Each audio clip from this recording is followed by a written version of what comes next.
Hello दोस्तों, मैं हूँ आरती मौर्य। कैसे हैं आप सभी लोग। दोस्तों आई होप कि आप सब अच्छे होंगे। दोस्तों आज का जो हमारा टॉपिक है वो है TLM, teaching learning material. Paper third से लिया गया है शिक्षण अधिगम सामग्री। शिक्षण अधिगम सामग्री क्या है दोस्तों, जानते हैं आज की वीडियो में।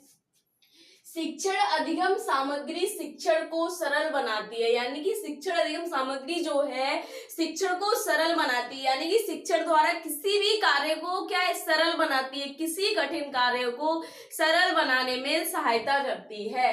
शिक्षण अधिगम सामग्री का प्रयोग उद्दीपक के रूप में किया जाता है, जिससे शिक्षण प्रक्रिया को प्रभावी एवं रुचिकर बनाया जाता है।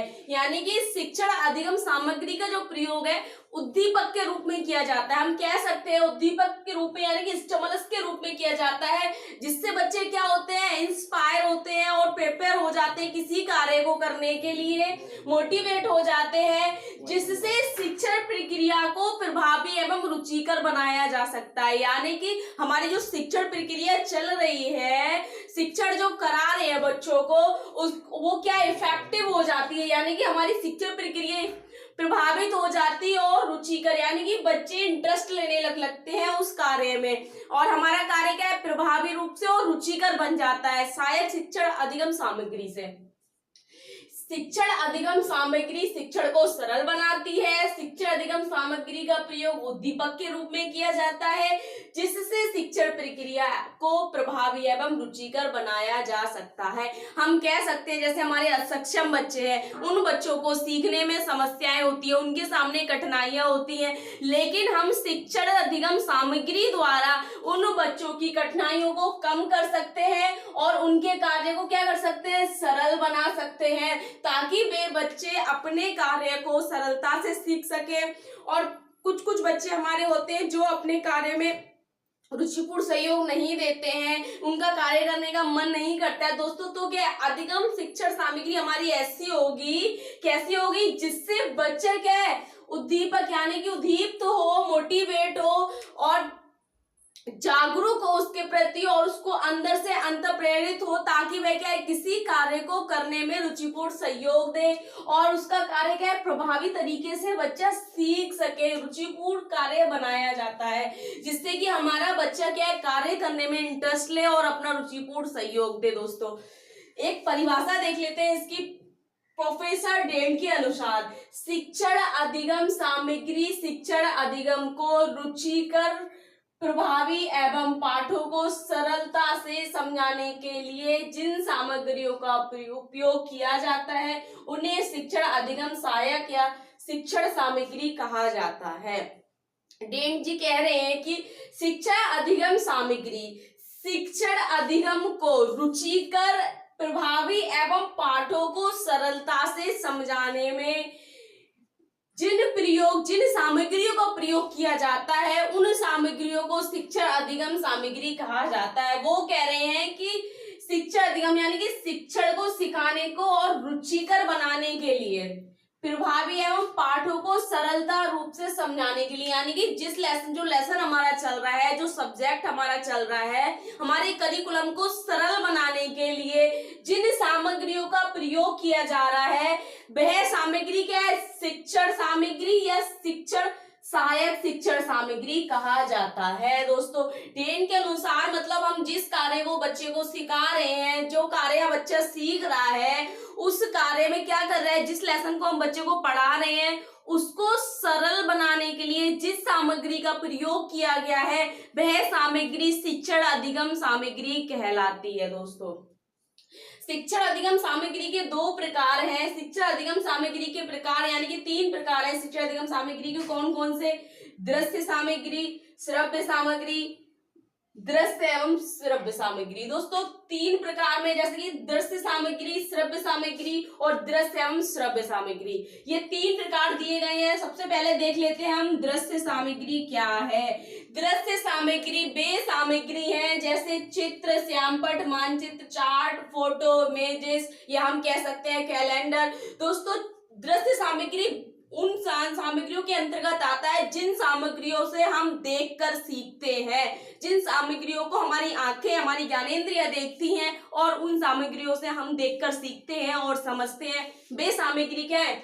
दृश्य सामग्री है। जिन सामग्रियों को हम देखकर सीख रहे हैं वे सामग्री क्या है? दृश्य सामग्री कहलाती हैं। जैसे चित्र हो गया, किसी प्रकार की कोई फोटो हो गई दोस्तों, तो हम क्या करेंगे? उसको देखेंगे। जहां पर हम किसी स्पेशल बच्चों को अगर हम टीच करते हैं, पढ़ाते हैं, तो क्या हम कोई फ्लैश कार्ड से उनको बताते हैं कि ये एप्पल है, तो क्या उसमें बच्चा क्या कर रहा है? कॉन्सेप्ट क्लियर कर रहा है। उसमें हम बच्चे को दिखा रहे हैं केवल। या कोई हम बुक ले लेते हैं, उस बुक में क्या करता है? बच्चा केवल देखकर समझता है, उसको देखकर पढ़ता है, देखकर समझता है। हम मैचिंग कराते हैं, बच्चा देखकर मैचिंग करता है किसी वस्तु को। वह वस्तु जिससे देखकर सीखते हैं, वह वस्तु क्या कहलाती है? वह दृश्य सामग्री कहलाती है। श्याम बोर्ड हो गया, यानी कि हमारा व्हाइट बोर्ड हो गया, ब्लैक बोर्ड हो गया, उस पर हम क्या है? हम देखकर सीख रहे हैं। इसको अगर हम पढ़ रहे हैं तो क्या हम देखकर पढ़ रहे हैं। या फिर मानचित्र हो गया किसी प्रकार का, तो क्या उसको हम क्या देखकर समझ रहे हैं, देखकर पढ़ रहे हैं। चार्ट में हम देखकर पढ़ते हैं उसको और समझते हैं। तो वे सामग्री, जिन वस्तुओं को हम देखकर सीखते हैं, वे वस्तुएं दृश्य सामग्री कहलाती हैं दोस्तों। उसके बाद आता है श्रव्य सामग्री, यानी कि श्रव्य सामग्री उन सामग्रियों के अंतर्गत आती है जिन सामग्रियों से हम सुनकर सीखते हैं, यानी कि जिन सामग्रियों हमारे कानों का प्रयोग होता है और हम कान के द्वारा सुनते हैं और समझते हैं दोस्तों। तो वो कौन कौन सी सामग्री है? जैसे ऑडियो हो गया, कोई ऑडियो चलता है, टैप रिकॉर्डर हो गया, या रेडियो से हम कोई समाचार सुनते हैं, टेलीफोन हो गया, टेलीफोन से हम संदेश सुनते हैं, टैप रिकॉर्डर हो गया, टैप रिकॉर्डर में किसी की आवाज रिकॉर्ड होती है और हम उसको सुनते हैं। मतलब वे सामग्री जिनसे हम सुनकर सीखते हैं वे श्रव्य सामग्री कहलाती है दोस्तों। या फिर आजकल माइक्रो टीचिंग चल रहा है, हम देखते हैं कि बच्चों के लिए क्लासेस में प्रोजेक्टर लगा दिए गए हैं, अलग अलग म्यूजिक की चलते हैं बच्चों के लिए। वो क्या श्रव्य सामग्री में चल रहा है, ताकि बच्चा देख कर भी सुन रहा है, देखकर भी पढ़ रहा है, सुनकर भी पढ़ रहा है और समझ भी रहा है उस चीज को। तो क्या है? श्रव्य सामग्री वे सामग्री जिनको हम सुनकर पढ़ते हैं, सुनकर समझते हैं, वे सामग्री श्रव्य सामग्री कहलाती है दोस्तों। उसके बाद आता है दृश्य सामग्री एवं श्रव्य सामग्री। दृश्य श्रव्य सामग्री यानी कि दोनों प्रकार की जिनमें क्या करेंगे? देखकर सुनकर समझेंगे, जो हमारी सहायता सुनने में भी करेंगी, देखने में भी करेंगी, और दोनों प्रकार से हम क्या है? सीखेंगे। वे सामग्री, जिन सामग्रियों, जो वस्तुएं हमें सुनकर और देखकर हमें समझ आती हैं और शिक्षण करने में, शिक्षण को समझने में सहायता प्रदान करती हैं, दृश्य श्रव्य सामग्री कहलाती हैं। जैसे कि हम कह सकते हैं टीवी से हम देखते भी हैं टीवी को, यानी कि देखकर समझ रहे हैं, और वो उसकी आवाज आती है तो क्या हम सुनकर भी समझ रहे हैं। उसमें कोई एक्टिविटी हो रही है टीवी में तो उसको हम देखकर भी समझ रहे हैं कि इसमें कुछ हो रहा है, कोई भाग रहा है, कोई दौड़ रहा है या कुछ कार्य कर रहा है, और वो बोल रहा है तो हम उसको सुन भी रहे हैं। यानी कि दोनों प्रकार की दृश्य, टीवी हमें दृश्य भी कर रही है और श्रव्य, यानी कि हम देखकर भी सीख रहे हैं और सुनकर भी सीख रहे हैं। कंप्यूटर में हम देखकर भी, हमारा सिस्टम लगा होता है, उसमें क्या है? ऐसा ऑपरेटिव आ रहा है आजकल कि हम उसको सुन भी सकते हैं और देख भी सकते हैं। तो कंप्यूटर में भी हम देखकर भी कार्य कर सकते हैं और सुनकर भी कार्य कर सकते हैं, और हम समझ सकते हैं, किसी चीज को सीख सकते हैं। ड्रामा, यानी कि कोई प्रोग्राम होता है, कोई फंक्शन होता है, कोई परफॉर्मेंस हो रहा है, कोई ड्रामा हो रहा है दोस्तों, तो हम देखते हैं कि कुछ लोग ड्रामा करते हैं जिससे कि हम देखकर भी उनको सीख रहे हैं कि ये क्या कर रहे हैं, और सुनकर भी वो बोलते हैं, अपने वाक्यों को बोलते हैं, अपनी स्पीच देते हैं। तो क्या है? हम देखकर भी सीख रहे हैं और सुनकर भी सीख रहे हैं। कोई वीडियो में कोई संदेश है, कोई मैसेज है दोस्तों, कोई वीडियो हमें मिलती है, चाहे वो हमारी एजुकेशन से रिलेटेड हो, एंटरटेनमेंट से रिलेटेड हो, तो क्या है? उससे हम सुनकर भी सीख रहे हैं और देखकर भी सीख रहे हैं। मोबाइल फोन ऐसा है कि श्रव्य दृश्य सामग्री में आता है, जो कि सबसे ज्यादा उपलब्ध है, हर जगह उपलब्ध है। आप बच्चों को बहुत इजीली उससे सिखा सकते हैं, जिससे कि कोई पोएम हो गई, रैम्स हो गई, तो क्या है? बच्चा सुनकर भी सीखेगा और देखकर भी सीखेगा। ये थी हमारी श्रव्य दृश्य सामग्री। हमारी शिक्षण अधिगम सामग्री 3 प्रकार से होती है। कौन कौन सी दोस्तों?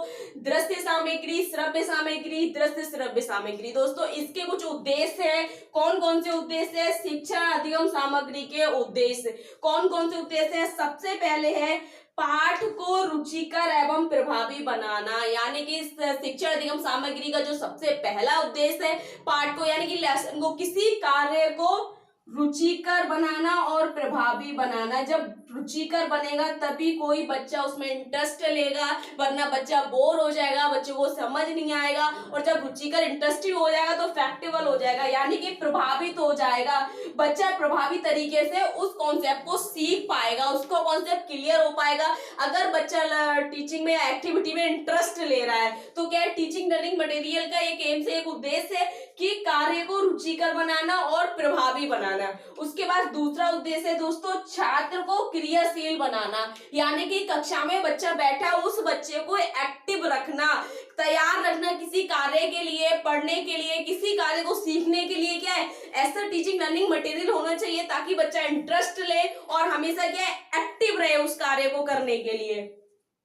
उसके बाद है दोस्तों तीसरा, जटिल पाठ को सरल बनाना, यानी कि किसी कठिन कार्य को, जिस कार्य को हम किसी बच्चे को सिखा रहे हैं, विशेष आवश्यकता वाला बच्चा ले लीजिए, हमारे असक्षम जो बच्चे होते हैं उन बच्चों को क्या कठिनाइयां महसूस होती है, जैसे कि बताया, तो क्या उनकी कठिनाइयों को हम कम कर सकते हैं। कैसे, हम उनको टीचिंग लर्निंग मटेरियल दे सकते हैं। उनको किसी चीज का अगर कॉन्सेप्ट क्लियर नहीं हो रहा है, उनको किसी कार्य करने में कठिनाई आ रही है, तो हम सहायक शिक्षण का प्रयोग कर सकते हैं ताकि बच्चे की सहायता करें। शिक्षा अधिगम सामग्री का प्रयोग कर सकते हैं ताकि बच्चा अच्छे से सीख पाए। तो क्या जटिल पाठ को सरल बनाना, टीचिंग लर्निंग मटेरियल के द्वारा हम क्या कर सकते हैं, स्पेशल नीड चिल्ड्रन को हम सिखा सकते हैं और उसके कार्य को क्या सरल बना सकते हैं। उसके बाद है दोस्तों, सीखने की गति में सुधार करना, यानी कि बच्चा जो बार बार गलतियां करता है या बच्चा धीमी गति से सीख रहा है, टीचिंग लर्निंग मटेरियल द्वारा हम क्या कर सकते हैं, सीखने की गति में सुधार कर सकते हैं। जब बच्चा कार्य करने में इंटरेस्ट लेगा, उसका कार्य सरल होगा और एक्टिव रहेगा, तो क्या होगा दोस्तों, सीखने की गति में भी सुधार होगा, यानी कि बच्चा किसी कार्य को आसानी से सीख पाएगा, रुचिपूर्ण सहयोग दे पाएगा। उसके बाद है दोस्तों, छात्रों को उनकी योग्यता अनुसार शिक्षा प्रदान करना, यानी कि टीचिंग लर्निंग मटेरियल से मतलब है कि छात्रों को उनकी योग्यता, उनकी क्षमता और उनकी आवश्यकता, बच्चों के नीड के अकॉर्डिंग हम टीचिंग लर्निंग मटेरियल का सिलेक्शन करेंगे, यानी कि चयन करेंगे ताकि उनकी योग्यता अनुसार हो। ऐसा ना हो कि उनके करंट लेवल से बहुत ज्यादा हाई मटेरियल हो या फिर लो मटेरियल हो। तो क्या है, बच्चों के योग्यता अनुसार चुना गया जो टीचिंग लर्निंग मटेरियल होगा वो बच्चों के योग्यता अनुसार उनको शिक्षा प्रदान करे। ऐसा ना हो कि हम बच्चे को करा रहे हैं आइडेंटिफिकेशन और मैचिंग का, हमने उनको टीएलएम दे रखा है, या बच्चा है सब्सट्रैक्शन पे और हमने डिवाइडिंग का उनको मटेरियल दे रखा है। दोस्तों तो क्या होगा, छात्रों को उनकी योग्यता अनुसार शिक्षा प्रदान करना। टीचिंग लर्निंग मटेरियल का एक उद्देश्य है कि बच्चों उनकी योग्यता, उनकी जो क्षमता होगी, उनका जो स्तर होगा शिक्षा का, उस शिक्षा की योग्यता अनुसार शिक्षा प्रदान करना। दोस्तों ये था टीचिंग लर्निंग मटेरियल। दोस्तों शिक्षा अधिगम सामग्री है, हमेशा 10 नंबर में आता है एनुअल एग्जाम में दोस्तों। तो अगर ये शॉर्ट में आए तो केवल आप इसको थोड़ा बता सकते हैं, इंट्रो बता सकते हैं, इसकी परिभाषा दे सकते हैं और इसके टाइप्स। और ये लॉन्ग में आता है दोस्तों, तो इसको ज्यादा से ज्यादा डिस्क्राइब करें, हम बता सकते हैं। थोड़ा सा इंट्रो दे दिया, डेफिनेशन दे दी, उसके बाद टाइप्स को हमने डिस्क्राइब कर दिया और अलग अलग टाइप्स हमने एक उसकी सारणी बना दी, जिससे क्या है थोड़ा लॉन्ग हो जाएगा और उनके उद्देश्यों में थोड़ा 1-2 लाइन लिखकर हम क्या कर सकते हैं, डिस्क्राइब कर सकते हैं, विस्तृत कर सकते हैं। दोस्तों ज्यादा से ज्यादा वीडियो लाइक करें, सब्सक्राइब करें। Thank you so much.